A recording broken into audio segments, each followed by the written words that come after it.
অমুসলিম ভাইরা আছে প্রায় অর্ধেক অর্ধেক। অন্যান্য ধর্মের লোকেরা যদি কোরআনে কারিম শুনতে চায়, আল্লাহ পাক তাদেরকে জানিয়েছেন, ওয়াইন আহাদুম মিনাল মুশরিকিনা ইসতাজারাকা ফাজিরহু হাত্তা ইয়াসমা'a কালামাল্লাহ সুম্মা আবলিগহু মা'মানা যালিকা বিআন্নাহুম কওমুন লা ইয়ালামুন। সূরা তাওবার ভেতরে আছে। হে নবী, ওই মানুষগুলো যদি কোরআন শুনতে আসে, আপনি তাদেরকে নিরাপদে আল্লাহর কালাম শোনার ব্যবস্থা করে দেবেন এবং নিরাপদে তাদের বাড়ি পর্যন্ত পৌঁছানোর ব্যবস্থা করবেন। সুতরাং যারা এসেছেন আজকের এই অনুষ্ঠানে, অন্য ধর্মের মানুষেরা ওয়েলকাম জানাচ্ছি তাদেরকে কোরআন শোনার জন্য। এখানে শুনলাম 2 জন নাকি বিএনপির কারা, তারা থানায় গিয়ে নালিশ দিয়েছে যে অনুষ্ঠান বন্ধ করে দাও, হিন্দুদের ডিস্টার্ব হবে। ওরে শয়তান! আজকে আমি আসার পর এক হিন্দু দাদা দেখলাম আমার সাথে এসে মোলাকাত করে গেল। হিন্দু দাদার নাম কি যেন, রায় নাকি নাম। আপনি চিন্তা করেন তো, একটা অমুসলিম যদি এরকম কিছু নিত। আজকে যশোরে বিশিষ্ট সঙ্গীত শিল্পী, আপনারা জানেন, কবির বিন সামাদ, ওনার অনুষ্ঠান ছিল আজ তাফসীর মাহফিল ওনার গ্রামে। কিছু মানুষ ষড়যন্ত্র করে হিন্দুদের মাথার উপরে দোষটা চাপিয়ে পূজার দোহাই দিয়ে কোরআনের অনুষ্ঠানটা আজকে বন্ধ করে দিয়েছে। এটার দ্বারা সারা দেশে হিন্দুদের একটা বদনাম মাথার উপরে চলে এসেছে। আজকে যারা এখানে সব মিলমিশ করে তাফসীর মাহফিলটা চালালেন, যদি এটা কালকে ফেসবুকে যেত, পত্রিকায় যেত, এলাকায় যারা হিন্দু ভাইরা আছে ওদের একটা বদনাম বের হতো না? যে আমরা 96% মুসলমান, কোনোদিন তো আমরা পূজা পার্বণে বাধা দেই না, আর আপনারা 4% মাত্র মুসলমানদের এত বড় ধর্মীয় অনুষ্ঠান পৃথিবীতে কোরআনের উপরে আর কি আছে? কোরআন প্রচার করা, প্রসার করা, কোরআন কায়েম করা প্রত্যেকটা ফরজ, নামাজের মতো ফরজ। সুতরাং আজকের এই আয়োজন যারা করেছে একটা ফরজ দায়িত্ব পালন করেছে। এখানে যার যতটুকু চেষ্টা আছে আল্লাহ তার দিকে অতটুকু এগিয়ে যাবে। হযরতে আবু বকরের নেকি উম্মতের সবার ছাড়া বেশি, এ কথা আমরা জানি তো। এখানে আলেম যারা আছে জিজ্ঞাসা করেন, কিয়ামতে প্রতিটি দরজা হযরতে আবু বকরকে ডাকতে থাকবে। কেন? কি করেছিলেন তার ওই ছোট জীবনে? খুব বেশি দিন যে বেঁচে ছিলেন তাও তো না, মাত্র 63 বছর। নবীজির যে হায়াত, ওনারও তা হায়াত। খুব বেশি দিন উনি বাঁচেননি। আবার ইসলাম গ্রহণ করলেন তো অনেক পরে। এই কয়েক বছরের হায়াতে কি এমন কাজ করেছিলেন যে তামাম দুনিয়ার মানুষের নেকির কাজ এক জায়গায় দিলে আবু বকরের সমান হবে না? কারণ কি? কারণ এইটা যে তিনি এই কোরআনে কারিমকে এক জায়গায় করেছিলেন,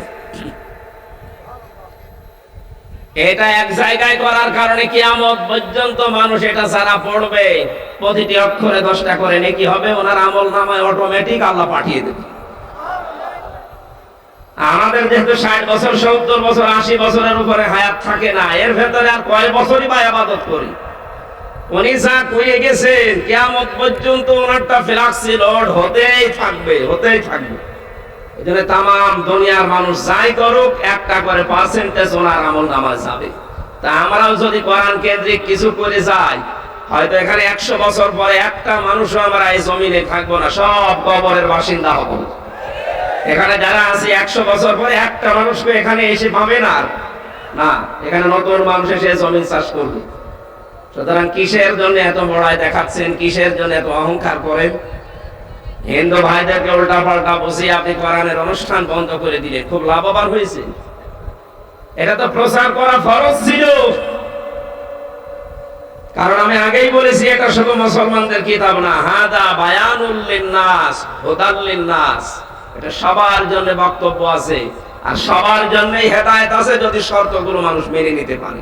অন্যান্য ধর্মে যারা আছেন তাদের ধর্মীয় গ্রন্থগুলো, তাদের ঠাকুর এবং তাদের পুরোহিত যারা, তারা ছাড়া অন্য মানুষ পড়তে পারে না। কিন্তু আমাদের কোরআন ওই রকম না। পৃথিবীতে মানুষ পদবাচ্যে যে বিবেচিত ধর্ম, সে যেটাই মানুক না কেন, কোরআন সে পড়তে পারবে, বুঝতে পারবে। এ ব্যাপারে বাধা আছে না? ওনারা যদি বোঝে, আমার মনে হয় এ পৃথিবীতে সবচাইতে যেহেতু শান্তির ধর্ম প্রমাণ হয়েছে ইসলাম, আর ইসলামের নবী নিয়ে এসেছেন এই কোরআন, এর কাছে আসলে এই মানুষগুলোকেও আল্লাহ শান্তির পথ দেখাবে। যেহেতু আমরা 96% মুসলমান এই দেশে বাস করি, মাত্র 4% আছে অন্যান্য জাতির লোকেরা, ওনারা একটু আতঙ্কে থাকেন না। ইসলাম যদি এই দেশে প্রতিষ্ঠিত হয়, এই আতঙ্ক থাকবে না ইনশাআল্লাহ। আমাদের আল্লাহ, আমাদের নবী এবং আমরা গ্যারান্টি দিতে পারি যে ইসলাম যদি বাংলাদেশে কায়েম হয়, অন্য ধর্মের মানুষ না, মসজিদ যেমন নিরাপদে থাকে, পাহারা দেওয়া লাগে না, মন্দিরও নিরাপদে থাকবে, পাহারা দেওয়া লাগবে না ইনশাআল্লাহ। আমরা ওই রকম দেশ গড়তে চাই, কথা বলেন ঠিক কিনা? এখানে সবাই নিরাপদে থাকবে। কোরআন দিয়ে যে রাষ্ট্র চলে, সেখানে যে অন্য ধর্মের মানুষেরা নিরাপদে থাকে, তার উদাহরণ এই ভারতবর্ষে আওরঙ্গজেব, জাহাঙ্গীর নাম শোনেননি? ইনি যখন দায়িত্বে ছিলেন ভারতের, কোরআন দিয়ে তার দেশ চলত।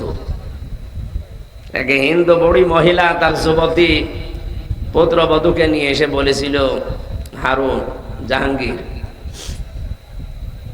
আমার এই যে একটা পুত্রবধূ, আমার সন্তান আছে প্রশাসনে, দায়িত্ব পালন করার জন্য তাকে অন্য জায়গায় যাওয়া লাগে। প্রতি রাতে আমি দেখি একটা দুষ্ট লোক এসে আমাকে হুমকি দেয় এবং আমার এই পুত্রবধূর ইজ্জত লুণ্ঠনের জন্য চেষ্টা চালায়। বাদশাহ জাহাঙ্গীর কোনো কথার উত্তর দিলেন না। একবার, দুইবার, তিনবার এ কথা বলার পর বুড়ি মানুষ তো রেগে গেছে। ডাক দিয়ে বলছে, জাহাঙ্গীর দেখো, আমি তোমাকে জন্মাতে দেখেছি, আমি তোমার দেশে বাস করি, কিন্তু এই দেশে আমার পুত্রবধূ নিরাপদে না। আজকে শুনলাম বা প্রতি রাতে যেভাবে ডিস্টার্ব করে, আমার মনে হচ্ছে আজকে ওই দুষ্কৃতিকারী এসে আমার পুত্রবধূর ইজ্জত লুণ্ঠন করে ফেলবে। যদি তোমার এই দেশে আমার পুত্রবধূর ইজ্জতের গ্যারান্টি না হয়, তুমি যে আল্লাহকে বিশ্বাস করো, যে কিয়ামতে বিশ্বাস করো, ওই কিয়ামতের ময়দানে আমি বুড়ি মানুষ, আমি অন্য ধর্মের, তাতে কি হয়েছে? তোমার আল্লাহর দরবারে আমি বিচার দেব তোমার নামে। বাদশাহ জাহাঙ্গীর কথা বললেন না। বুড়ি মানুষ বিভিন্ন রকমের কথা বলে চলে গেল। বাদশাহ হারুন রশিদ রাতের বেলা গেলেন, বাদশাহ জাহাঙ্গীর রাতের বেলা গিয়ে দেখে দেওয়ালের পাশে একটা ঘোড়া বাঁধা আছে, বাড়ির ভেতরে আওয়াজ হচ্ছে, বাঁচাও বাঁচাও। তিনি গিয়ে দেখলেন বুড়ি অসহায় হয়ে আছে। বুড়িকে বললেন, একটা মোমবাতি চালাও। হারিকেন, মোমবাতি, ল্যাম্পো যাই বলেন, এটা তাকে জ্বালাতে বললেন। তার হাতে ছিল একটা মাথা, মানুষের মাথা। ওই দুষ্কৃতিকারীর মাথার উপরে হাত দিয়ে যে তরবারির সাথে ছিল, ওটা দিয়ে এক কোপে মাথা নামিয়ে দিয়েছে।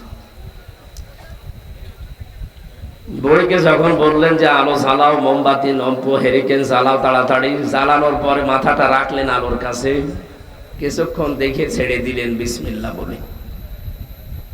বুড়িকে ডাক দিয়ে বলে, এক গ্লাস পানি নিয়ে আসো। পানিগুলো তিনি 3 ঢোকে পান করলেন। এবার জবাব দিলেন, বুড়ি, তুমি যখন আমার কাছে নালিশ দিচ্ছিলে, তখন আমার পায়ের নিচ থেকে মাটি সরে যাচ্ছিল, যে আমার দেশে কোরআনের নিয়ম নীতি চলে, আমি একজন মুসলিম বাদশাহ, আর আমার বাড়ির পাশে এই অমুসলিম মহিলা সে নিরাপদে নেই, তার ইজ্জত লুণ্ঠনের চেষ্টা চালাচ্ছে। এটা মনে হয় আমার আত্মীয় স্বজন বা আমার কোনো ছেলে হবে, তাছাড়া এত বড় সাহস তো কেউ দেখাবে না। এই জন্যে ছেলের উপরে যেন কোনো মায়া মহব্বত তৈরি না হয়, রাতের বেলা আমি ছদ্মবেশে এসে ওর মাথা ধরার পরে দিয়েছি কোপ। মনে করলাম আমার নিজের ছেলেই হয়তো হবে, আমি তো আর অন্ধকারে টের পাইনি। এই জন্য আলো জ্বালাতে বললাম, যে দেখতে চাই যে আসলে এটা কার মাথা। যখন দেখলাম যে না, এটা আমার ছেলে না, এটা অন্য কেউ, তখন আমি আলহামদুলিল্লাহ বলে মাথাটা ছেড়ে দিয়েছি। দ্বিতীয় নম্বরে, তুমি যখন আমাকে নালিশ দিচ্ছিলে, ওই দিন থেকে শুরু করে আজকের পর্যন্ত আমি এক ফোঁটা পানিও খাইনি। কয়েক ঘন্টা সময় চলে গেছে, আমি একেবারে না খেয়ে আছি।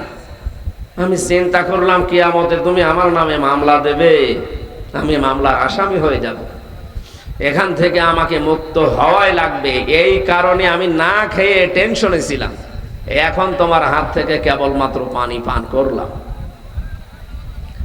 সম্মানিত ভাইরা, আমি এই ঘটনাটা কয়েক মিনিটে বললাম এই কারণে, এটা তো আর আরবের ঘটনা নয়, ভারতের ঘটনা। এই বিক্ষোভ বেশি বছর আগেও না। সুতরাং কোরআনের নিয়ম নীতি চললে যে অন্য ধর্মের মানুষের ইজ্জতের গ্যারান্টি, তাদের অর্থের গ্যারান্টি, সব কিছুর মুক্তি পাওয়া যাবে, এটা প্রমাণ হয়েছে। আর এটা আমরা 100 ভাগ সামনে প্রমাণ করব ইনশাআল্লাহ। ওনারা জানেন 15.5 বছর যে জালেমরা ছিল, তারা যেহেতু বিদায় নিয়েছে, শুধু বিদায় নেয়নি, তাদের দোসররা এখনো কিছু কিছু জায়গায় আছে। এবং 5 তারিখের পর থেকে আজকের 1 মাস 4 দিন হয়ে গেল, অনেক মুনাফিক এবং যারা তারা অত্যাচারিত আমরা জানি, এই মানুষগুলো প্রতিশোধ নেওয়ার জন্যে তারা রীতিমতো লুণ্ঠন শুরু করেছিল। তাদের নেতা বারবার সেখান থেকে ভিডিও বার্তা পাঠাচ্ছে যে আপনারা সাবধান হন। আমি জেলখানায় যাদের সাথে ছিলাম তার ভেতরে জনাব তারেক জিয়ার পিএস অপু ভাই ছিল আমার সাথে, ওনার বন্ধু গিয়াসউদ্দিন মামুন ছিল আমার পাশে। তো ওনাদের যে পরিবর্তন, এই 14 বছর 17 বছর জেল খাটতেছে এই লোকটা গিয়াসউদ্দিন মামুন। অপু ভাই প্রায় 7 বছর, উনি তারেক জিয়ার একান্ত সহকারী এবং 1 নাম্বার পিস। ওনার যে পরিবর্তন এসেছে দেখলাম আল্লাহ রসুল কিয়ামতের উপরে। আর মানুষের জন্য যে উদারতা, আপনারা যারা বিএনপির নাম নিয়ে যে এই উল্টাপাল্টা কাজ শুরু করেছে, যদি একটা ওনাদের কান পর্যন্ত যায়, দল না একেবারে জীবনের মতো বহিষ্কার হয়ে যাবে। আর আমি সত্যি সত্যি বলছি, আমি বলে দেবো, এখানে শুনলাম 2 জন নাকি বিএনপির কারা, তারা থানায় গিয়ে নালিশ দিয়েছে যে অনুষ্ঠান বন্ধ করে দাও, হিন্দুদের ডিস্টার্ব হবে। ওরে শয়তান! আমরা আল্লাহর কোরআনের দিকে যাব ইনশাআল্লাহ। ওয়ালা তাসুব্বুল্লাযীনা ইয়াদউনা মিন দুনিল্লাহ ফায়াসুব্বুল্লাহা আদওয়াম বিগাইরি ইলম। সূরা আনআমের ভেতরে আল্লাহ জানিয়েছেন, হে নবী, আপনার উম্মতদেরকে বলে দেন, হিন্দু ধর্মে যারা আছে, অন্যান্য ধর্মে যারা আছে, দেবতাদেরকে যারা ডাকে, ওদের দেবতাকে গালি দেওয়া দূরের কথা, উল্টা পাল্টা নামে তাদেরকে ডাকবেনও না, গালি তো দেবেনই না। আল্লাহ বাদে যারা অন্য কাউকে ডাকছে ডাকুক, তাদের দেবতাদেরকে, তাদের গডদেরকে গালি দেওয়া যাবে না। এ নির্দেশ কার?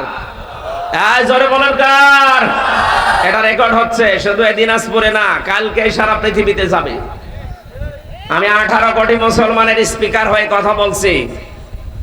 বাংলাদেশের 18 কোটি মুসলমানের সামনে এখন আমার এই মাইকটা, সবার পক্ষ থেকে বলছি, আল্লাহর নির্দেশ, অন্যান্য ধর্মের দেবতাকে, তাদের মন্দির ভাঙা তো দূরের কথা, তাদের ঘর বাড়ি ভাঙা দূরের কথা, ওদের দেবতাকে গালিও দেওয়া যাবে না। এ নির্দেশ হামজার না আল্লাহর? বলেন কার? নামাজ যে আল্লাহর কথা মতো পড়েন, দেবতাদেরকে গালি দেওয়া যাবে না, ওই আল্লাহর কথা মতো। যদি আমরা দিয়ে ফেলি, ওরা না বুঝে আমাদের আল্লাহকেও গালি দিয়ে ফেলতে পারে।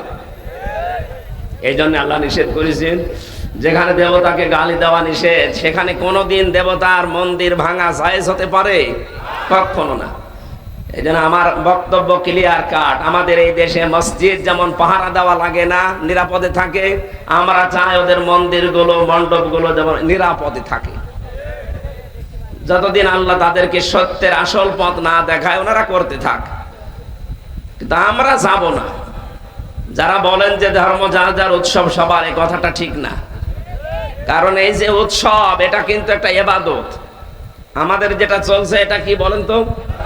ওনাদের এখন যেটা চলছে, এই কাহারোলে আর বীরগঞ্জে মিলে প্রায় 130টার উপরে মণ্ডপ, ওইটা ওনাদের জন্য ইবাদত। কথা বলেন না কেন? মান তাশাব্বাহা বিকওমিন ফাহুয়া মিনহুম। যে ব্যক্তি যার সাদৃশ্য গ্রহণ করে চলবে, যার আদর্শ মানবে, কিয়ামতে তার সাথে সে উঠবে। আমরা উঠতে চাই মুহাম্মদুর রাসূলুল্লাহর সাথে। এক কথা বলেন না কেন? আমরা কি রবীন্দ্রনাথ ঠাকুরের সাথে উঠতে চাই? ওনাদের ধর্ম ওনারা পালন করবে, বাধা দেওয়া যাবে না, কিন্তু নিজে ওখানে যাওয়া যাবে না। নিজে যে আপনারা যদি বলেন হরি হরি রাম রাম, আপনার ঈমান থাকবে? এই কথাটা যারা বলেন, আপনারা হয়তো আবেগে বা না বুঝে বা অন্য কোনো উদ্দেশ্যে বলেন। যারা বলেন যে ধর্ম যার যার উৎসব সবার, তাহলে আপনাদের ধর্মের যে উৎসব, যেটা আমরা যদি যেতে চাই বা যেতে পারি, অনেকে চাইও, আমাদের এই যে রমজানের পরে যে ঈদ আসবে, এর 2.5 মাস পরে যে কোরবানি আসবে, সকালবেলা আসবেন, আপনাদের সামনে জবাই করা হবে। কি আপনি মানতে পারবেন? আপনি আসতে পারবেন? এটা যেমন আপনি আসেন না। সুতরাং এই কথাটা যারা বলেন, অন্য কোনো উদ্দেশ্যে হয়তো বলেন বা কোনো কিছু আছে আপনার ভেতরে, কথা বলা ঠিক না। লা ইকরাহা ফিদ্দিন, দিনের ভেতরে কোনো বাড়াবাড়ি নেই, ছাড়াছাড়িও নেই। আমরা ছাড়তেও চাই না, বাড়াবাড়ি করতে চাই না। ওয়াকাযালিকা জাআলনাকুম উম্মাতান ওয়াসাতান, আল্লাহ আমাদেরকে মধ্যম পন্থা জাতি বানিয়েছে। আমরা বাড়াবাড়িতেও নেই, ছাড়াছাড়িতেও নেই, মধ্যম পন্থায় থাকতে চাই। রাজি আছেন আপনারা? লাকুম দীনুকুম ওয়ালিয়া দীন, যার যার ধর্ম তার তার কাছে। আপনাকে আমি জোর করে ইসলাম কবুল করাতে পারবো না বা বলিও না, এটা ইসলামের নিয়ম না। আমরা চাই এদেশে যে যার ধর্ম পালন করবে, কিন্তু নিরাপদে। কিসে বলেন তো? আরো জোরে বলেন, কিসে? নিরাপদে। এই উদাত্ত আহ্বান রাখছি। যশোরে আজ যে ঘটনা ঘটে গেল কবির বিন সামাদ ভাইয়ের অনুষ্ঠানে, এটা বাংলাদেশের অন্য কোনো জায়গায় যেন আর সামনে না ঘটে, তাহলে দোষ সব যে হিন্দুদের উপরে পড়বে। আপনারা দেখতেছেন এই কয়েকদিনে ভারতে উগ্রবাদী কিছু হিন্দু যারা আছে, নীতিশ রান, এই লোকটা আমাদের নবীকে এবং নবীর জামাই হযরতে আলীকে গালিগালাজ করছে, তার কার্টুন ছাপিয়েছে ব্যঙ্গাত্মক ভাবে। কথা বলে না কেন? এ দেশটা দ্বিতীয়বারের মতো যখন স্বাধীন হয়েছে 2024 সালের 5 আগস্ট, এরপর থেকে তো এতদিন পর্যন্ত কিছু করেননি। হঠাৎ এদের দুর্গা পূজা শুরু হবে, এর আগে আমাদের নবীকে আপনি গালি দিচ্ছেন, মানে ওদের একটা দুর্বিসন্ধি আছে যে বাংলাদেশে মাত্র 4% হিন্দু। আমরা যদিও মুসলমানদের 96% যারা বাস করে তাদের কলিজায় এখন আগুন লাগিয়ে দিতে পারি, আর তাদের কলিজায় আগুন লাগানোর প্রথম এই কোরআন, দ্বিতীয় মুহাম্মদুর রাসূলুল্লাহ।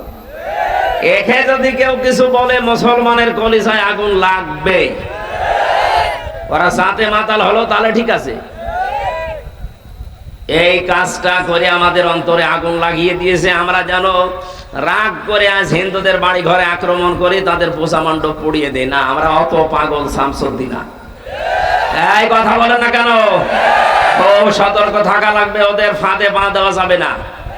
ওদের ফাঁদে ওই জালেমা পা দিয়ে আজ 15.5 বছর এদেশের মানুষকে অত্যাচার করেছে। আমি ভারতের বহু জায়গায় অনুষ্ঠানে গেছি। বাংলাদেশের মতো 29টা দেশ জোড়া দিলে যত বড় হয় এত বড় ভারত। প্রায় জায়গায় ঘোরাঘুরি করে যা দেখেছি, সব কে ওই যে জালেম বসে আছে মোদি, ওর ভক্ত। ও দেশের অধিকাংশ মানুষ ওকে চায় না। এই জালেম যেমন 15 বছর জোর করেছিল, ও জোর করে আছে। বিশেষ করে কলকাতা আর এই যে এই পাশে এই যে ব্রাহ্মণবাড়িয়া, কুমিল্লার পরে কোন রাজ্য যেন এটা, আগরতলা, এই সমস্ত জায়গায় যদি যে ওই মোদি দাদার নাম বলেন, দাঁত ফেলে দিবে। এত রাগ ওই লোকটার উপরে। ও যা করছে, এই যে মসজিদে হামলা করে মাঝে মাঝে, মুসলমানদেরকে দাঙ্গা বাঁধিয়ে আগুন দিয়ে পুড়িয়ে ছারখার করে দেয়। সাম্প্রদায়িকের কথা বলে আমাদেরকে উস্কানি দেন। এই দেশে যে সাম্প্রদায়িক সম্প্রীতি চলছে, পৃথিবীর কোন দেশে এরকম নজির নেই। আমার এই ছোট্ট জীবনে আল্লাহ বহু জায়গায় আমাকে ঘুরিয়েছে। কয়েকদিন আগে সিঙ্গাপুর, মালয়েশিয়া, থাইল্যান্ড, বিভিন্ন দেশে ঘুরে আসলাম। কই সেখানেও এত সাম্প্রদায়িক সম্প্রীতি নেই। এই 56,000 বর্গ মাইলে যা চলছে, আমরা ঘোষণা দিতে চাই এদেশে যে জন্ম নিয়েছে সে দেশের বৈধ নাগরিক। হ্যাঁ, কোরআনে কারীম আমাদেরকে জানিয়েছে, ক্বালা ওয়া মিন যুররিয়াতি ক্বালা লা ইয়ানালু আহাদিজ জালিমিন। এই দেশে নেতৃত্ব দিতে হলে জালেম হওয়া যাবে না, কারণ জালেমের জন্য নেতৃত্ব দেওয়া জায়েজ নেই। এই ঘোষণা সূরা বাকারা 124 নম্বর আয়াতের ভেতরে আছে। ইব্রাহিম আলাইহিস সালামকে আল্লাহ জানিয়েছিলেন, হে ইব্রাহিম, আমি তোমাকে মানুষের জন্য নেতা বানিয়ে দিলাম, কিন্তু তোমার সন্তানাদি কিয়ামত পর্যন্ত যারা আসবে, এরা যদি কেউ জালেম হয় তারা নেতৃত্ব দিতে পারবে না, ওদের জন্য জায়েজ নেই, অবৈধ, হারাম। এই জন্য যে জালেমরা নেতৃত্ব দিত, ওরা আল্লাহর মামলার আসামি, পালিয়েছে। আমরা চাই এদেশে আরো যারা জালেমের দোষর আছেন, আপনারাও যান, আপনার মায়ের কাছে নিরাপদে যান। এদেশে কোনো জালেমের জায়গা নেই। কথা বলেন না কেন? এখানে যা আছি আমরা,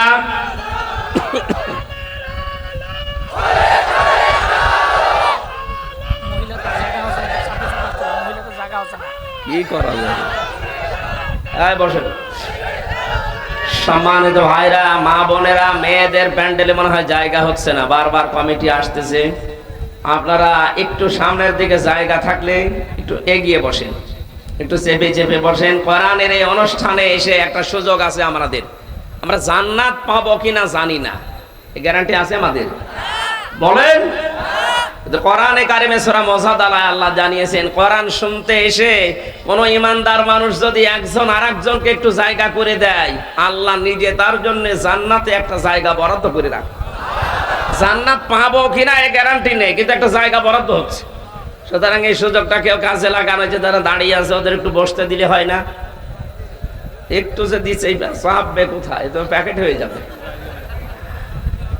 আপনারা যারা পরে এসেছেন এখন আর কি বলবো, এখন জায়গা তো আর নেই। মা বোনেরা একটু যদি থাকে জায়গা, সামনে একটু এগিয়ে বসেন, একটা সুযোগ কাজে লাগান। জান্নাতে আল্লাহ আপনার জন্য একটা জায়গা বরাদ্দ করে দিবেন এই মানবতার কারণে। জোরে বলেন আমিন।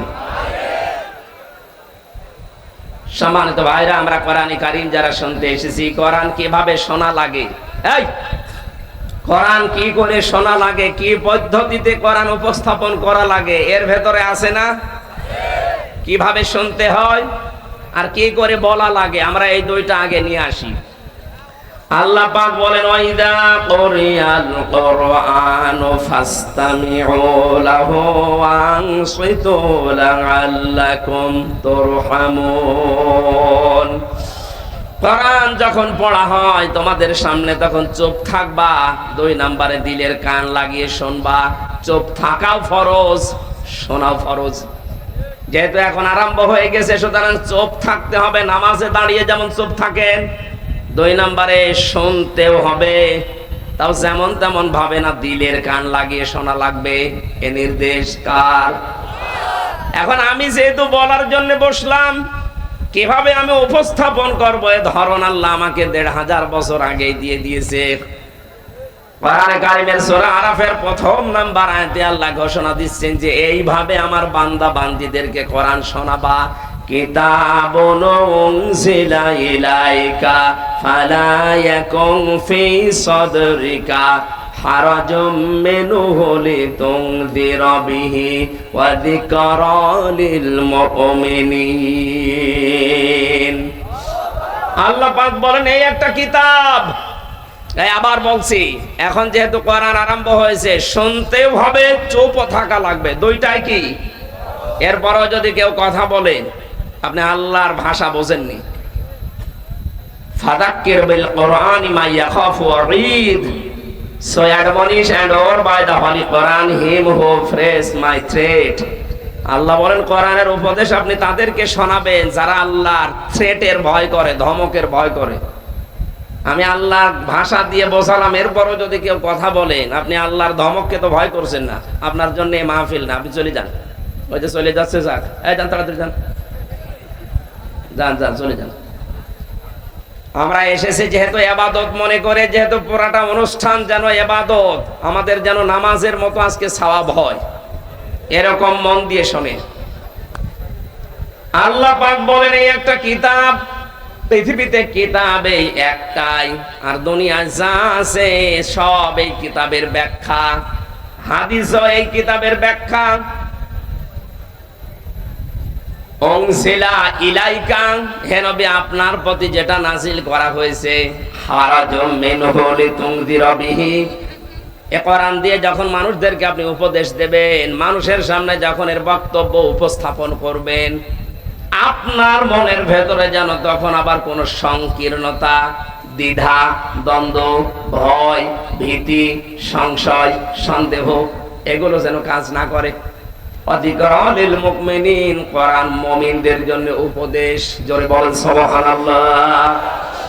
আয়াতের ভেতরে শব্দ পেয়েছি আমরা দুইটা, হারাজন। এই একটু খেয়াল করেন ভাই, হারাজনের ব্যাখ্যা আছে তাফসীরের কিতাবে দুইটা। 1 নম্বরে, হে নবী যখন কোরআন আপনি উপস্থাপন মানুষের সামনে করবেন, এমন বহু মানুষ আছে এই কোরআনের বক্তব্য না বোঝার কারণে মন খারাপ করতে পারে। কথা বোঝেননি? কোরআন আমি যেভাবে উপস্থাপন করব আল্লাহর ভাষাটা, ওই ভাষা হয়তো আপনার আমার অনেকের বুঝে না আসতে পারে, না বোঝার কারণে অনেকে মন খারাপ করতে পারে। এ ঘোষণা কার? যেটা আজ বাংলাদেশে অনেকের হয়। আসলেই বলে হুজুর আমার বিরুদ্ধে চলে যাচ্ছে, আমি করবো কি? বলে এটা শুধু ওই দলের পক্ষে যায়। আরে ভাই, ওই দলের লোক কোরআন মানে, এই জন্যই তো পক্ষে যায়। আপনি তো কোরআন মানেন না যে আপনার পক্ষে যাবে। কেউ যদি বলে হুজুর জেনা করতে মনে চাচ্ছে, এরকম একটা আয়াত বলেন, আছে? আরো আছে যে ওয়ালা তাকরাবুস জিনা, জেনার ধারে কাছে যেও না। এখন আপনার মনে চাইলে আমি করব কি? আমি কি নতুন করে নাজিল করব? যারা জেনার ধারে কাছে যায় না, জেনার পথগুলো বন্ধ করে দেয়, এই আয়াত তো তাদের পক্ষে যাবে নাকি? এজন্য যারা বলেন যে যা বলে সব যায় ওই দলে, আমাদের দলে কিছু আসে না, বুঝতে হবে আপনার দল আল্লাহর অভিশপ্ত দল। কারণ যেখানে কোরআন নেই ওটা দল না। এটা একটু বেশি হয়ে গেল। না, কিসের বেশি হয়েছে? মালিক তাবারাল হুদা বিগাইরিল কোরআন আদাল্লাহুল্লাহ, তিরমিজি শরীফের হাদিস। নবীজি বলেন কোরআন যেখানে নেই ওই জায়গায় যদি কেউ ভালো হওয়ার নিয়তেও যায়, আল্লাহ নিজে তাকে গোমরা বানিয়ে দেয়। সুতরাং আজকে যদি আপনি কোরআন শুনতে এসে থাকেন, নিয়ত যদি আপনার থাকে, সিদ্ধান্ত নিয়ে বাড়ি যাবেন। যেখানে কোরআন নেই ওই দরবার যদি আমার বাবাও তৈরি করে রাখে, আমি ওখানে নেই। যেই দলে কোরআনের কর্মসূচি চলে না, ওই দল যদি আমার বড় ভাইও তৈরি করে, আমি ওই দলে নেই। ওখানে যদি আমি জেনে শুনে থাকি, আমাকে খারাপ বানাবে কে? শব্দটা আদাল্লাহ। এখানে আলেম যারা আছে বলেন তো, আদাল্লাহ ইউদিল্লু বাবে ইফাল, দাল্লাহ ইয়াদিল্লু দিলেও তো অর্থ হয়ে যেত। সলাসি মুজাররাদ থেকে শব্দটা আসলে বাংলা অর্থ হতো আপনি নিজেই নিজেকে খারাপ বানিয়ে ফেলেছেন।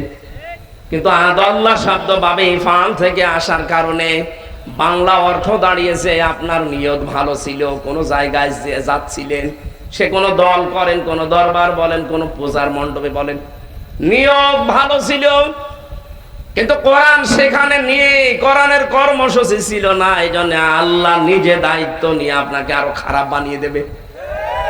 আপনি চিন্তা করেছেন কথার ওজন কত? এই জন্য আজ সিদ্ধান্ত নেওয়া লাগবে যে এই দলে কোরআন নেই, ওই দলের প্রতিষ্ঠাতা আমার বাবা হলেও আমি ওই দলে আর থাকবো না।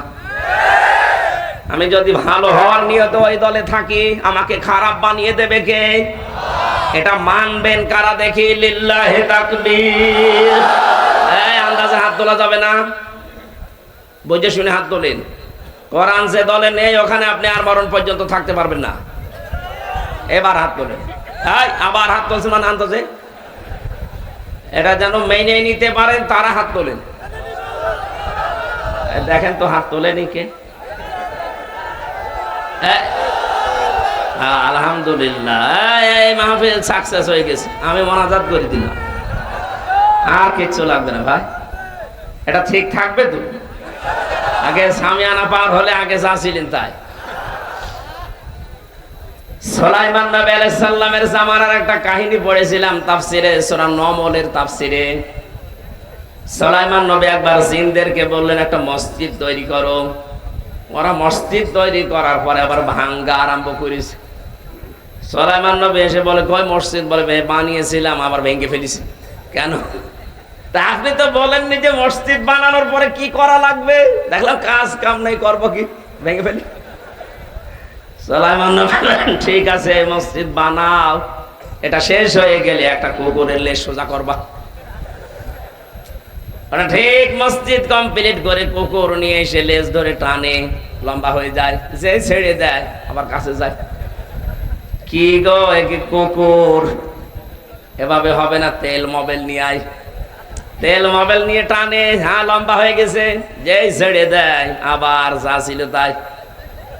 জিনারা বলছে এভাবে হবে না, বাঁশ নিয়ে আয়, জায়গা মতো বাঁশ দে, বাঁশ দিয়ে টাইট করে বেঁধে রাখ। 5 দিন 7 দিন বেঁধে রাখার পরে যখন যেই খুলে দেয় আগে যা ছিল তাই। সুলাইমান নবী এসে বলছে কি করো? বলছে হুজুর করবো কি, কি কুকুর। আমরা তো টানা টানিতে ব্যস্ত আছি, যত টানি লম্বা হয় ছেড়ে দিলেই কাছে যায়। বহু জিনিস দিয়ে আমরা টানাটানি করেছি, হাত দিয়ে টেনেছি, তেল দিয়ে টেনেছি, বাঁশ দিয়ে টেনেছি, কিছুই হয় না। আমার তো মনে হচ্ছে 15.5 বছর অনেকের চরিত্র এই লেজের মতো হয়ে গিয়েছিল। এদেশের 18 কোটি জনগণ তাদেরকে শোধরানোর জন্য বহু চেষ্টা করেছে। কেউ হাত দিয়ে টেনেছিল, কেউ মুখের ভাষা দিয়ে, কেউ তেল দিয়ে, কেউ বাঁশ দিয়ে, কেউ জীবন দিয়েও টেনেছে। কিন্তু কুকুরের লেজের চাইতেও খারাপ, ও কোনোদিন সোজা হয়নি, শেষ পর্যন্ত সোজা হয়েছে পালিয়ে। এখন বুঝতেছে যে কি করলাম। এই দেশের মানুষ পালিয়ে গেলে যদি 15.5 বছরে সোজা হয়ে যেতেন, তাহলে এইভাবে পালানো লাগতো না। আর এই মানুষগুলোকে বিপদে ফেলে গেলেন, এখন এরা করবে কি? এখন তো এই দেশে পরিচয় দেওয়া যায় যে আমি একজন হিন্দু, কোনো অসুবিধা নেই, কিন্তু যদি কেউ বলে যে আমি আওয়ামী লীগ, তার দাঁত মুখ ফিরে ফেলবেন। কি করে গেলেন আপনি? আপনার লেজ তো সেই কুকুরের মতো। এত টানাটানি করলাম আমরা 15.5 বছর, কত আলেমরা সংশোধনের জন্য চেষ্টা চালিয়েছে, কিন্তু যা ছিল তাই। আমাদের চরিত্র কি ওই লেজের মতো হবে নাকি? হাদিস শোনার পরও যদি কারো মনের পরিবর্তন না আসে, ও আগে যা ছিল যদি ও তাই করে, ওর কপালে আর হেদায়েত আছে বলে আমার মনে হয় না। সুতরাং যারা সিদ্ধান্ত নিয়েছিলেন একচ্ছত্র ভাবে, একেবারে খাঁটি ভাবে নিয়েছেন, তো কোরআন যেখানে নেই আমি ওখানে নেই, কারণ আমার আখিরাত তো আমি ধ্বংস করতে পারি না। কথা বলেন না কেন? দুনিয়া একদিকে হয়ে যাক, আমি যদি একা থাকি তাও আমি একা দাঁড়িয়ে থাকবো ইনশাআল্লাহ। কোরআনের কথা না বোঝার কারণে মন খারাপ হয় এমন দর্শক শ্রোতা নেই? আছে। কারা আছেন এরকম মন মানসিকতা নিয়ে? হাত তোলেন তো। আছে, নাই তো যে দুইজন আজ থানায় যে এডিসির কাছে নালিশ দিল, এরা কারা? এরা তো হিন্দু ভাইরা না, মুসলমান। এরা মনে করে যে আমাদের পক্ষে হুজুর বলে না। আরে ভাই, আমি আয়াত পাবো কোথায়? তাহলে আপনি অন্য কোনো বই এনে দেন, আমি সেইটা বলি। তাছাড়া কোরআনে আপনার পক্ষে যাওয়ার মতো কোনো আয়াত নেই। তখন বলে ঠিক আছে, যখন আমার পক্ষে কোনো আয়াত নেই তখন আমি এটা হতে দেব না, বন্ধ করে দেয়। এটা বন্ধ করে আপনার কপাল যে ওই জালেমের মতো পড়বে, আপনি টের পাচ্ছেন? এই 15.5 বছরে কোরআনের আলোচনায় যত বাধা দিয়েছে তত কপাল পুড়েছে। 14 জায়গায় অনুমতির সিস্টেম করেছিল। আরে ভাই, আমি কি আমার বাবার কথা বলার জন্য কুষ্টিয়া থেকে এসেছি? কোরআনের তাফসীর পড়ে আমি যতটুকু বুঝি ওইটা আপনাকে বোঝানোর জন্য আসলাম। আর আপনি এমন সিস্টেম করে রেখেছেন যে 14 জায়গায় যান, পারমিশন নেই। ওরা বলতো না সরাসরি যে কোরআন বন্ধ করে দেব, কিন্তু যেন বন্ধ হয় এই লাইনগুলো তৈরি করেছিল। ও 14 জায়গায় কেউ যাবেও না। ও ছাতা বলবে দরকার নেই, মমতাজকে নিয়ে আয়, 5টা জায়গা আনবে। আল্লাহ এখন পুরা পরিবেশ পাল্টিয়ে আজ মুমিনদের হাতে দেশটা তুলে দিয়েছে। ডক্টর মোহাম্মদ ইউনূসকে খালি সুদখোর বলে যারা গালি দেন, আরে ভাই, উনি কি নিজে ডাইরেক্ট সুদ খাচ্ছে? উনি একটা চাকরি করে ওই প্রতিষ্ঠানে। লোকটা যাই করুক, উনি যে ক্ষমতা পাওয়ার পরেই জানিয়েছে দেশে অন্যান্য ধর্মের অনুষ্ঠান যেভাবে চলে, কোরআন ওইভাবে চলবে, কোনো অনুমতি লাগবে না। এই কারণে আল্লাহ তাআলা মাফ করে দিবেন। ওনার জীবনে কিছু কবুল হবে কি না হবে আমি জানি না, কিন্তু কথাটা কত বড় মারাত্মক কথা যে 96% মুসলমানের দেশে কোরআনের অনুষ্ঠানে অনুমতি নেওয়া লাগে। এ কিসের? ওর প্রথম দিনই বলেছে কোনো অনুমতি লাগবে না। কিছুদিন আগে বাংলাদেশের সবচাইতে বড় গোয়েন্দা বিভাগের প্রধান, আমি নাম নিলাম, আপনাদের এই বিভাগে বাড়ি তার, উনি আমাকে বলছে, হুজুর কোরআনের কথা যে এই ফোর্সে বলা দরকার, আপনি ওই ফোর্সে সারা বাংলাদেশের 56,000 বর্গ মাইলের প্রত্যেক জায়গায় বলবেন, কোনো অনুমতি লাগবে না। যদি কেউ বাধা দেয়, শুধু নাম ঠিকানা বাবার নাম তোমারে দেবেন, ও ঠ্যাং ভেঙে ফেলবে। আমি বললাম যে স্যার, আপনি এতদিন ছিলেন কোথায়? আমি নতুন দায়িত্ব পেয়েছি, আমি একজন মুসলমান, আর মুসলমানের যা কাজ আমি তাই করব। আলহামদুলিল্লাহ, আল্লাহ স্যারের হায়াত যেন বাড়িয়ে দেন। আমি নাম নিলাম না তার সিকিউরিটির জন্য। মাঝে মাঝে আমার সাথে যোগাযোগ হচ্ছে।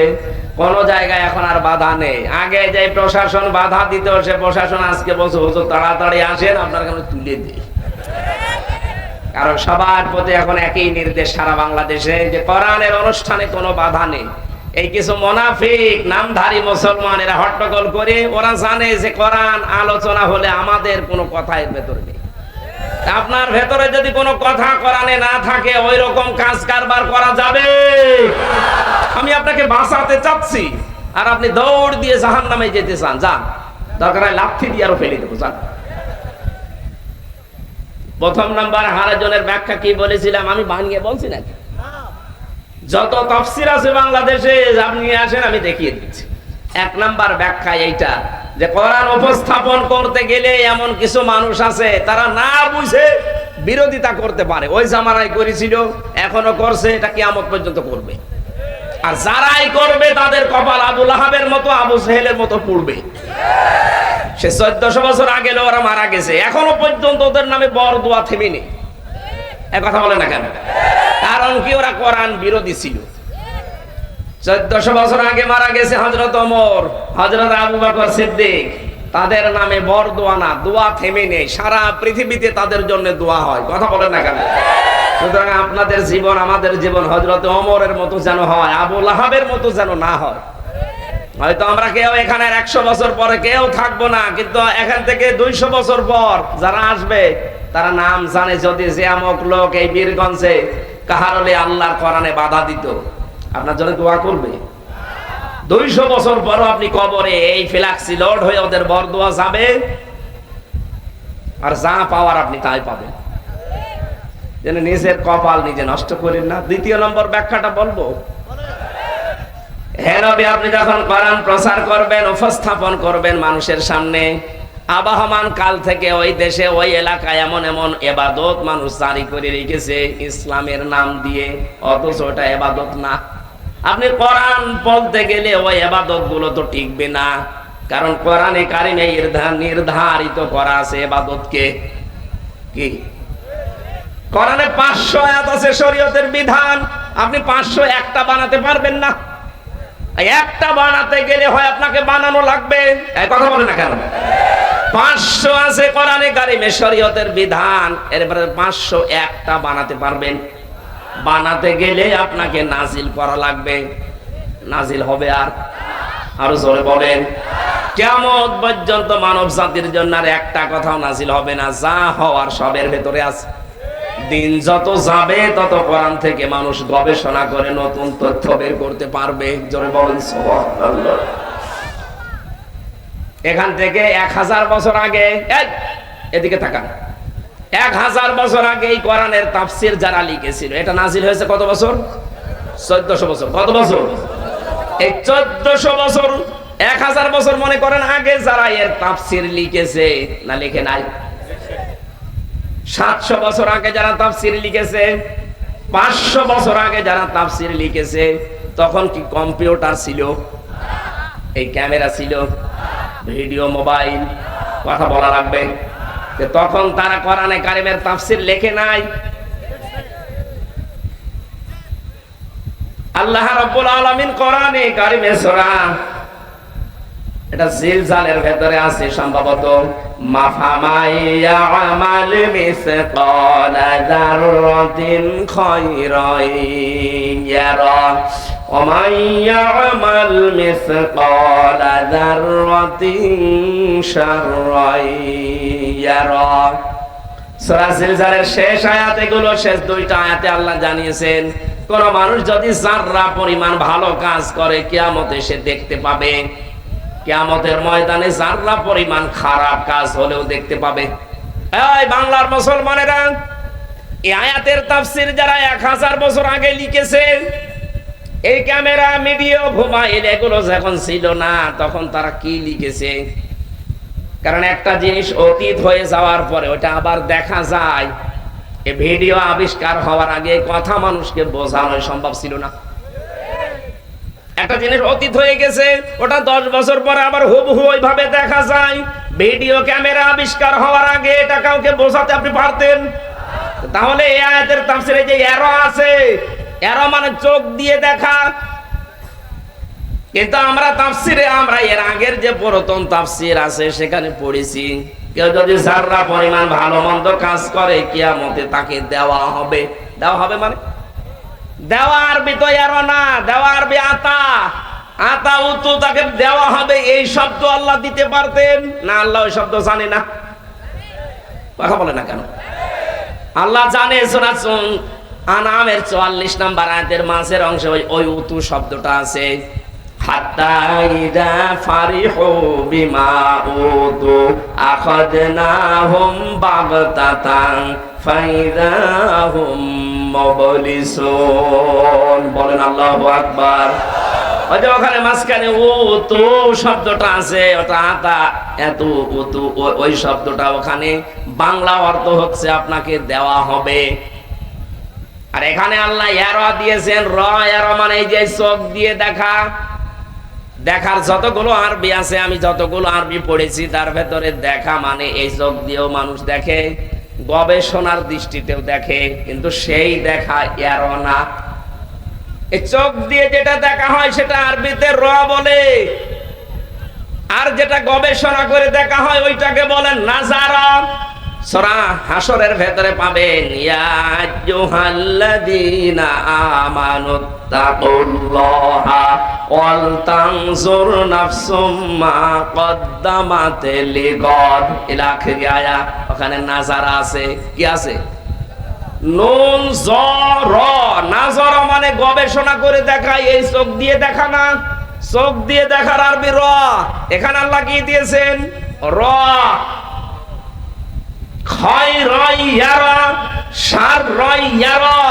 খারাপ ভালো আপনি দেখতে পাবেন ভিডিও ক্যামেরার মতো। কে মন্দিরে আগুন লাগিয়েছে, কে প্রতিমা ভেঙেছে, কিয়ামতের দিন আল্লাহ ভিডিও আকার আপনাকে দেখাবে।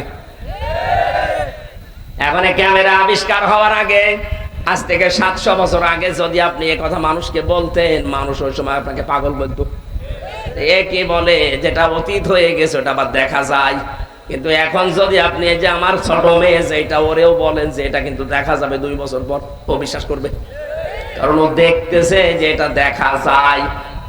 এই জন্য স্থান কাল পাত্র ভেদে দিন যত যাবে, যুগের জ্ঞানের আলোকে, বাস্তবতার নিরিখে দিন যত যাবে, কোরআনের আয়াত আল্লাহ পাক মানুষকে দিয়ে ওইভাবে ব্যাখ্যা তাফসীর করাবেন। জোরে বলেন সুবহানাল্লাহ।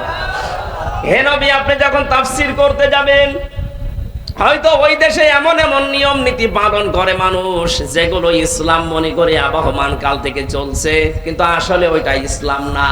আপনি বলতে গেলে ওই মানুষগুলোর ব্যবসায় ভাটা পড়বে। আজ যারা পীরের নাম নিয়ে, হক্কানি পীর বাদ দিয়ে হাজারো মানুষ আজ ভণ্ড নাম নিয়ে ওরা ব্যবসা করে খাচ্ছে, পীর শব্দ নিয়ে। পীরের ছেলে হলে আবার পীর হয়ে যায়, এরকম দেশে নেই? এই কথা বলে না কেন?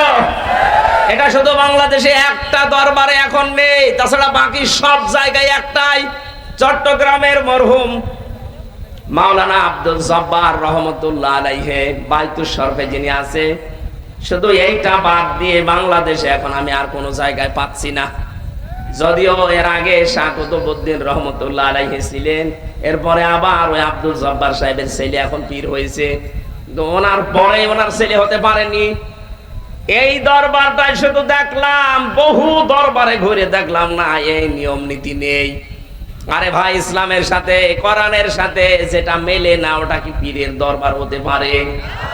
হযরত ওমর যদি বলতেন, এই ভালো করে তাকান, হযরত ওমর যদি বলতেন আমার ইন্তেকালের পর এই চেয়ারে বসবে আমার ছেলে আব্দুল্লাহ, কারণ সব দিক থেকে তিনি যোগ্যতা সম্পন্ন ছিলেন, তারপরেও তিনি কিন্তু একথা বলেননি। উনি বললে কেউ নিষেধ করতো না? কেউ নিষেধ করতো না।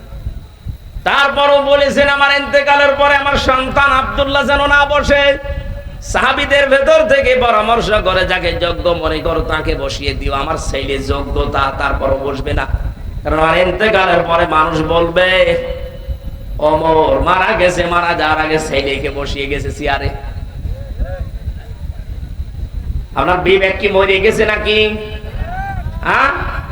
আপনি এই হাদিসটা একটু তাকাননি কোনদিন? বিশ্ব নবী যদি বলতেন আমার ইন্তেকালের পরে আমার মেয়ে ফাতেমা বসবে চেয়ারে, কেউ নিষেধ করতো? আরো জোরে বলেন। উনি করেছিলেন? তা আপনি কোথা থেকে ইসলাম নিয়েছেন আমি তো টের পাচ্ছি না। পীর সাহেব মরে যেতে দেরি, সঙ্গে সঙ্গে ওনার স্থলাভিষিক্ত হয় ওনার বড় ছেলে নাই মেজ ছেলে। কোথায় পেয়েছেন ভণ্ডামি? আপনি ইসলাম, এই পীরের যে ব্যবসা এই দেশে চলছে, এটা ইসলাম থেকে নেননি, আপনি নিয়েছেন আপনার বাপ দাদার কাছ থেকে। এই কথা বলতে গিয়ে যখন কোরআনের সাথে হাদিসের সাথে মেলে না, তখন ওই মানুষগুলো কি বলবে, আসো হামজা দাওয়াত করে খাওয়াই। তখন বলবো তো আমার ব্যবসায় আগুন লাগিয়ে দিয়েছে, ও যেন আর না আসে। আমি হারাজন শব্দের ব্যাখ্যায় ছিলাম। এই এদিকে তাকান, আমি নাম ধরেই বলছি, আপনার যা মনে হয় হোক। এই দেশে যতগুলো দল আছে এখন ৭৩টার উপরে, আপনি দেখবেন মাত্র একটা দলের ভেতরে এই নিয়মটা নেই যে মারা গেলে ওনার ছেলে আবার দলের প্রধান হবে না। আরো দিতে গেলে দলের দলীয় পদ নিতে চায় না, কান্নাকাটি করে, বলে না এত বড় দায়িত্ব আমি নেব না। বাকি বাংলাদেশে কোন একটা দল দেখান যেখানে দায়িত্ব দিতে গেলে নিতে চায় না, কান্নাকাটি করে দেখান, আরো জোর করে নিতে। এরপর আপনার বিবেক খোলে না।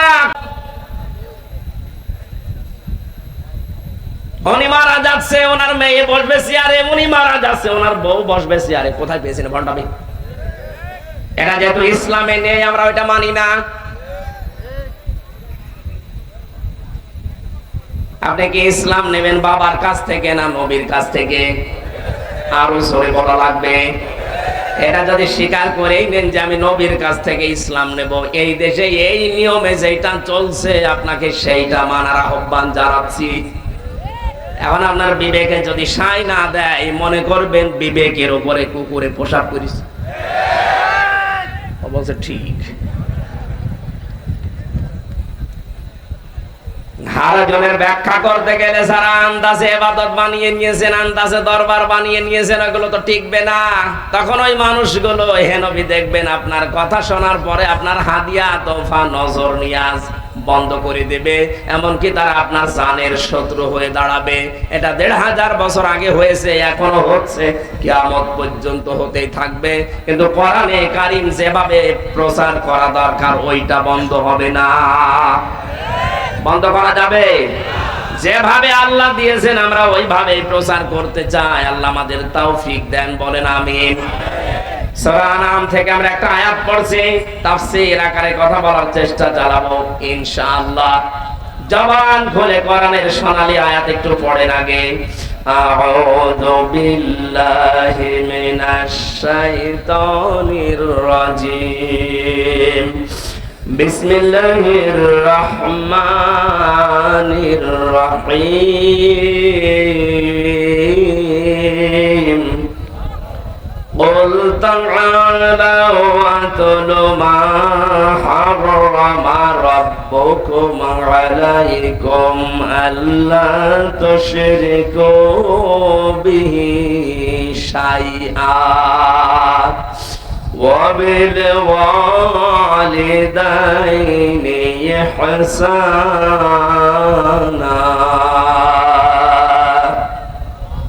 হারুন কোথায়? হারুন চলে গেছে। আমার ভাইরা, সূরা আনআম 151 নাম্বার আয়াত, একটা মাত্র আয়াত আমরা পড়েছি। আল্লাহ পাক বলেন, বিশ্ব নবী মুহাম্মদুর রাসূলুল্লাহ ওই জামানায় পৃথিবীর মানুষদেরকে বলেছিল তোমরা আসো।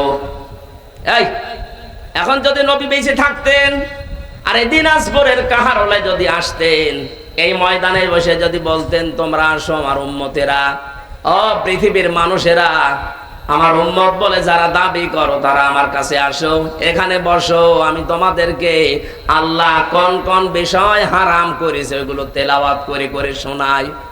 বসতেন না? বলেন বলেন, কারা কারা নবী আসলে বসতেন? হাত তোলেন তো দেখি।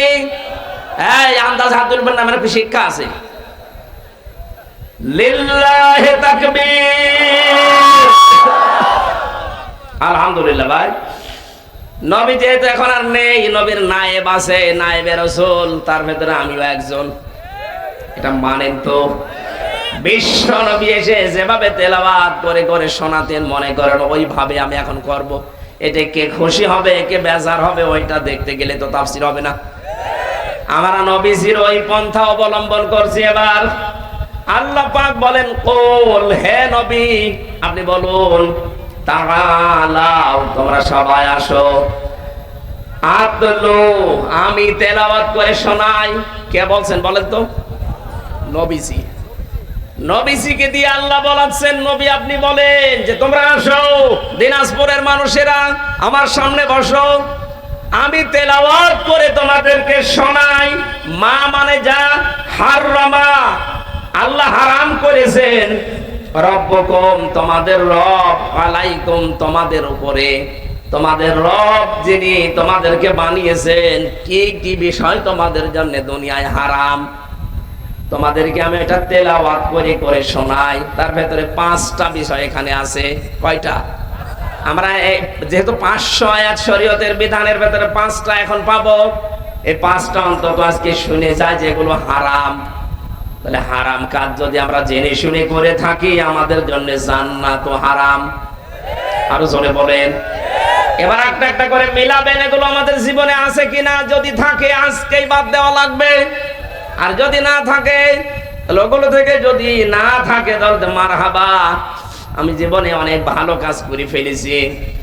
1 নম্বরে আল্লাহ বলেন, আল্লাহ তুশরিকু বিহি শাইআ।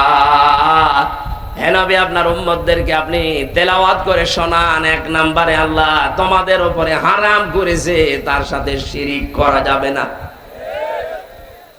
এই শব্দটা পরিচিত একটা, শিন র কাফ। শিরকুন শব্দের শাব্দিক অর্থ অংশীদার স্থাপন করা, আল্লাহর সাথে কাউকে যোগ করা। এটা অন্য ধর্মের ভেতরে বাদ দিলাম, মুসলমানদের ভেতরও প্রায় 4 প্রকার শিরিক পাওয়া যাচ্ছে এখন। আমরা তাফসীরে আয়াতের তাফসীর পড়তে গিয়ে পেয়েছি শিরিক বিল জাত, শিরিক বিল সিফাত, শিরিক বিল ইখতিয়ার আর শিরিক বিল হুকুক। এই 4টা শব্দ আর ভাগ ভাগ ভাগ করলে হয় 8 প্রকার। এই 8 শ্রেণী ভাগ করলে হয় 12 প্রকার। 12 প্রকার ভাগ করলে হয় 22 প্রকার। 22 প্রকার ভাগ করলে হয় 42 প্রকার।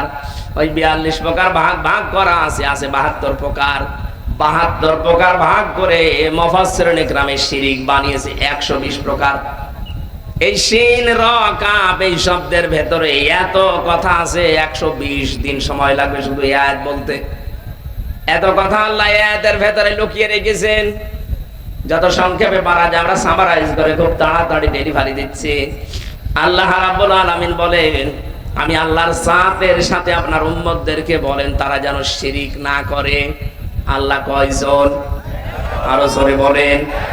পৃথিবীর অন্যান্য ধর্মের সাথে আমাদের ধর্মটা মেলে না, এই কারণে আপনি খ্রিস্টানদেরকে জিজ্ঞাসা করেন, ওরা 3 জনকে মানে, আল্লাহকে মানে, পাশাপাশি আল্লাহর ছেলে আছে 1 জন, আল্লাহর বউ আছে 1 জন, এটা মানে। আপনি ইহুদিদেরকে জিজ্ঞাসা করেন, তারা মানে 2 জনকে, তারা আল্লাহকেও মানে, পাশাপাশি তার একটা ছেলে আছে হযরত উযাইর আলাইহিস সালাম, তাকেও মানে। হিন্দুদেরকে ভাই জিজ্ঞাসা করেন, ওরা বলবে আমাদের 3টা 2টা না, আমাদের 33 কোটি। কত? পৃথিবীতে এরকম 4,500-এর উপরে ধর্ম চলছে। কোন ধর্মের সাথে ইসলাম ধর্মের এই মূল নীতির মিল নেই। আমরা মানি শুধুমাত্র একজনকে, যার কোনো শরীক নেই, অংশীদার নেই। কথা বলা লাগবে। এখানে প্রথমে এই স্বীকৃতি আপনাকে দেওয়া লাগে, লা ইলাহা ইল্লাল্লাহু মুহাম্মাদুর রাসূলুল্লাহ, লা ইলাহা ইল্লাল্লাহ। জবান খুলে তেলাওয়াত করেন, লা ইলাহা ইল্লাল্লাহ। আমি বললে দিবা, লা ইলাহা ইল্লাল্লাহ, লা ইলাহা ইল্লাল্লাহ, লা ইলাহা ইল্লাল্লাহ মুহাম্মাদুর রাসূলুল্লাহ। কয়েকদিন আগে চুয়াডাঙ্গা জেলায় 2 জন স্বামী স্ত্রী মুসলমান হয়েছে, তারা শিক্ষিত মানুষ। ওনাদেরকে কালেমাটা পড়ালাম। পরে আমাকে প্রশ্ন করছে, শুধু এতটুকু বললেন কেন? আপনাদের কালিমা আমি 5টায় জানি, অথচ এখানে আমরা হাজারো অনেক মুসলমান যারা 5টা না 3টার বেশি কালেমা জানেই না। এমনকি এই যে হুজুর বসে আছে, এরা যদি এখন 5টা কালিমা বলতে বলেন 2টার বেশি আপনারা পারবে না, অথচ অনেক বড় হুজুর। মাদ্রাসার মুআতামিম। অনেক বড় বড় মুসলমানকে আমি জিজ্ঞাসা করে দেখেছি 5 কালিমার 2টার পরে জানে না, অথচ হিন্দু মানুষ মুসলমান হচ্ছে 5 কালিমায় তারা আয়ত্তে আছে। আমি যখন শুধু এই শাহাদাতটা পড়ি, কালিমায়ে তাইয়্যিবাটা পড়িয়েছি, আমারে বলছে না শাহাদাত পড়ান, এরপরে তামজিদ আছে, তাওহীদ আছে, রদ্দে কুফর আছে, সবগুলো আমারে পড়ান। আমারও তো 5টা মুখস্থ না, আমি দেখে দেখে পড়ালাম। মুখস্থ করে তো রাখি না, শুধু এই 2টাই রেখেছি। মানে আমাকে এই কথার স্বীকৃতি দেওয়ার জন্য বলছিল হুজুর শুধু লা ইলাহা ইল্লাল্লাহ না, ওয়াহদাহু লা শারীকা লা, এইটা বলেন যে আমি এমন আল্লাহর উপর ঈমান আনছি যার কোনো শরীক নেই, তিনি একা একক। সুবহানাল্লাহ বলতে পারে নাই? তাহলে আমরাও এমন আল্লাহর প্রতি ঈমান এনেছি যার কোনো শরীক, আরো জোরে বলেন, অংশীদার স্থাপন যারা করছেন না বুঝে করছেন। পৃথিবীর এই পৃথিবীতে একেবারে সর্বপ্রথম ধর্ম যেটা সনাতন ধর্ম, তার নাম ইসলাম। যদিও অনেকে আছে এই কথা প্রচার করেছে সনাতন ধর্ম মানে হিন্দু ধর্ম না, সনাতন মানে পুরাতন। সনাতন মানে কি? পুরাতন ধর্ম। পৃথিবীতে ইসলামের আগে আর কোনটা ছিল? এ পৃথিবীর প্রথম মানুষ যিনি হযরত আদম আলাইহিস সালাম, তার স্ত্রী হযরতে হাওয়া, তাদের ধর্ম কি ছিল বলেন তো? আরো জোরে বলেন। তাদের ধর্ম ছিল ইসলাম। তাদের চাইতে পুরাতন কেউ আছে? তাহলে আপনি যে বলেন পুরাতন মানে সনাতন ধর্ম মানে হিন্দু ধর্ম না, ওটা অনেক পরে এসেছে। ওটা হাবিল আর কাবিলের মাধ্যমে শয়তান ধোঁকা দিয়ে বোকা বানিয়ে ওই ধর্মের আবিষ্কার করেছে। পৃথিবীতে একটাই ধর্ম আল্লাহ পাক পুরাতন ধর্ম, যেটা আদম নবী থেকে এখন পর্যন্ত চলছে, কিয়ামত পর্যন্ত এই ধর্মের উপরে আল্লাহ শুধু রাজি আর খুশি, তার নাম ইসলাম। এটাকে আমি বানালাম। সূরা আলে ইমরানের 85 নম্বর আয়াত, ওয়া ইয়াবতাগি গায়রাল ইসলামি দীনান ফালা ইউকবালা মিন ওয়া হুয়া ফিল আখিরাতি মিনাল খাসিরিন। জোরে বলেন আল্লাহু আকবার। আল্লাহ পাক বলেন ইসলাম বাদ দিয়ে পৃথিবীর যে কোনো ধর্ম অনুসরণ করে যদি আমাকে রাজি করতে চাও, আমি কখনো রাজি হব না। আল্লাহ যে কখনো হবে না তার বাংলা কি? এই যে লান আছে, ফালাই ইকবালা। ইকবালা এটা মজারি, বর্তমান, ভবিষ্যৎ, প্রেজেন্ট, ফিউচার। এর আগে ফা আছে আর পরে লান আছে। আরবি গ্রামার অনুযায়ী লান যদি কোনো মজারের আগে আসে, অর্থ হয় কখনো হবে না। সুতরাং আজ ইসলাম বাদ দিয়ে পৃথিবীর যে কোনো নিয়ম নীতি ধর্ম পালন করে যদি আল্লাহকে রাজি করতে চান, আপনি আল্লাহর মন পাবেন না। এই কথা বলেন না কেন? শুধু এতটুকু আল্লাহ শেষ করেননি, ওয়া ফিল আখিরাতি মিনাল খাসিরিন। সবচেয়ে বড় ক্ষতি হবে আপনার মরণের পর। আপনি যেন ক্ষতিগ্রস্ত হয়ে না যান, আপনি যেন বিপদে না পড়েন, এই জন্য আহ্বান জানাচ্ছি, আসেন শান্তির ধর্মে ইসলামে আসেন, পরিপূর্ণভাবে মেনে নেন। এর ছাড়া শান্তি, এর ছাড়া নিরাপত্তা, স্বস্তি পৃথিবীর কোন ধর্ম আপনাকে দিতে পারবে না। আপনি যদি স্বস্তি চান, শান্তি চান, নিরাপত্তা চান, ইসলাম বাদ দিয়ে পৃথিবীতে কোন ধর্ম আছে আপনি আমারে বলেন, আমি সেখানে যাব। বহু ধর্মের নিয়ম নীতি আমি বিশ্ববিদ্যালয়ে থাকাকালীন পড়েছি, কিন্তু না আমি পাইনি। ইসলামের বাইরে যা পেয়েছি সেখানে শুধু অশান্তি। বিশ্বের যতগুলো দেশে আমি ঘুরেছি, বহু জাতির সাথে আমার ওই গাড়িতে দেখা হয়েছে, ট্রেনে হোক, বাসে হোক, প্রাইভেট গাড়িতে হোক। আমি যাওয়ার সময় অনেক ইহুদির সাথে বেরিয়েছি, খ্রিস্টানের সাথে, হিন্দুদের সাথে, বৌদ্ধদের সাথে, মাজুসীদের সাথে মিলেছি, দেখেছি তাদের মনের কথাগুলো।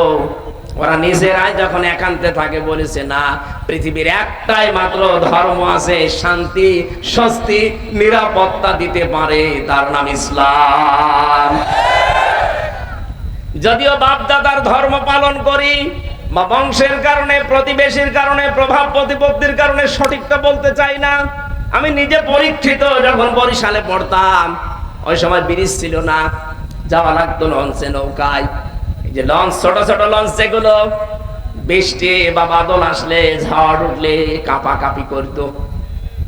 আমার পাশে এক দাদা, হিন্দু দাদার দাদি বসে আছে, যখন টলাটলি করছে মুসলমানেরা পড়ছে লা ইলাহা ইল্লাল্লাহ, হিন্দু দাদা দেখছে বলছে লা ইলাহা ইল্লাল্লাহ। কি গো, আপনার চেহারা দেখে মনে হচ্ছে আপনি অন্য ধর্মের, কারণ ওদের দেখলে বোঝা যায় না যেখানে কি দেওয়া থাকে একটা।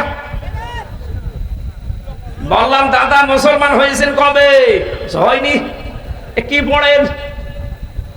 কালেমা পড়েন কোন কারণে? আপনি আপনি তো জপবেন হরি হরি এই বলতে পারেন, আপনি কালেমা পড়ছেন মানে? আমারে বলছো হুজুর যে ঝড় উঠেছে ও কালী দুর্গার কাজ না, আল্লাহ লাগবে। এই ঝড় থেকে বাঁচাতে হলে আল্লাহ ছাড়া কেউ নেই। সূরা বানী ইসরাঈল আল্লাহ এই হিন্দু ভাইয়েরা হিন্দু দাদার কথাটা তুলে ধরেছেন।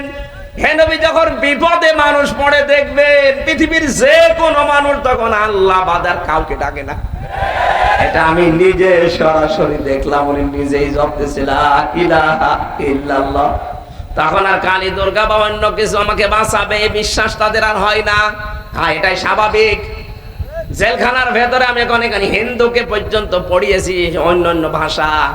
হিন্দুদের সাথে আমরা খাবার দিতে আসতো, যখন আমরা দেখতাম ওই মানুষগুলো অনেকে মুসলমান হয়ে গেছে, 10 বছর 20 বছর 25 বছর জেল খাটতেছে। ও জানে যে বাইরের জীবনে আর যাওয়া যাবে না, জীবনটা নষ্ট করে করব কি?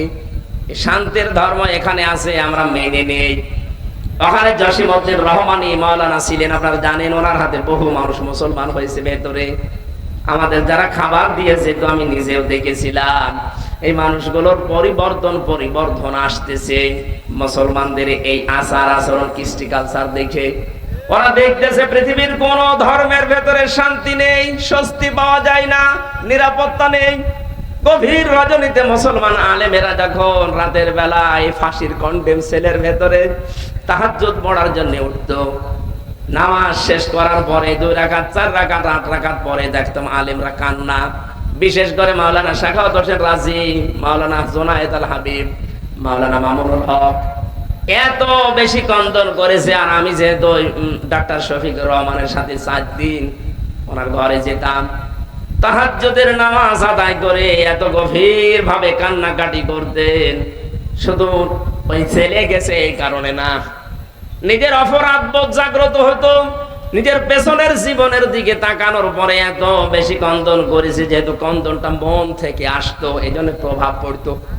আশপাশে যারা আছে অনেক হিন্দু ভাইরা পরবর্তী দিন সকালে এসে বলতো ওই রকম শান্তি আমরা পেতে চাই। গভীর রজনীতে সত্য যদি আপনি শান্তি আর স্বস্তি পেতে চান মনের ভেতরে, গভীর রজনীতে সেজদা লম্বা ভাবে দিয়ে আল্লাহকে মন থেকে ডাকবেন, দেখবেন আল্লাহ নিজের পক্ষ থেকে একটা আলাদা শান্তি আপনার মনে তৈরি করে দেবে। আজকে এই বাড়ি যেয়ে যদি একটু পারেন লম্বা সেজদা দেবেন, এই 2 থেকে 3 থেকে 5 মিনিট না, 20-25 মিনিট আধা ঘন্টা পড়ে থাকেন, কিছু যদি না বলতে মনে হয় এমনি পড়ে থাকেন, কারণ ওইটা আল্লাহর কুদরতের পা। আল্লাহর কুদরতি পায়ে আমি দেখেছিলাম জামাত ইসলামের এই কেন্দ্রীয় আমির, ইনি আধা ঘন্টা 45 মিনিট সেজদায় পড়ে আছে, চোখের পানি দিয়ে যাই নামাজ ভিজে যাচ্ছে। শান্তি যদি না পাবে ও কোন কারণে পড়ে আছে 45 মিনিট?